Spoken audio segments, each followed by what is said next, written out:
庭でたくさんの赤じそが取れました。しそは和のスーパーフードと言われていて、たくさんの効果効能があります。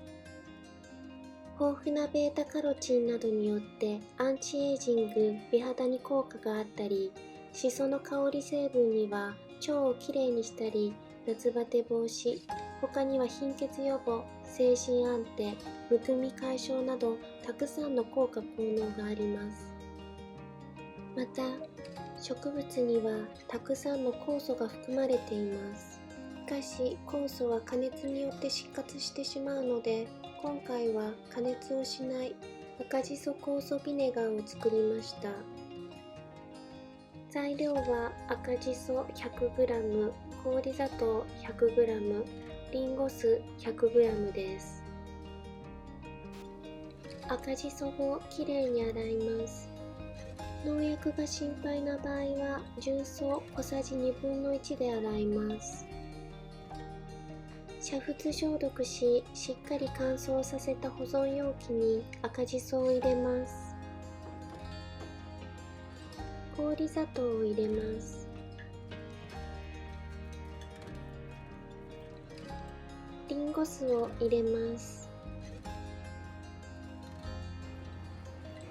リンゴ酢でもいいですが、私はアップルサイダービネガーを使いました。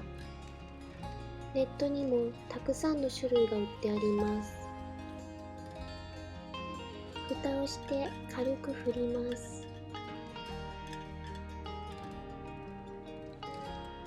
ラップで蓋をします。容器の蓋もして3日から5日くらい冷暗所で保存します。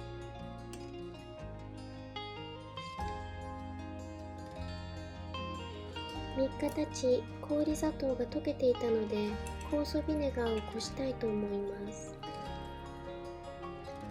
ざる、ボウルなどで丁寧にこします。スプーンなどで押して残ったエキスを取り出します。赤じそは水分が少ないので少ししか酵素が取れませんが、とても栄養満点です。たくさん作りたい人は分量を増やしてください。とても美しいルビー色の酵素ビネガーが出来上がりました。2から5倍の水で割って飲むと美味しいです。とてもすっきりとした味わいで、暑い夏にぴったりです。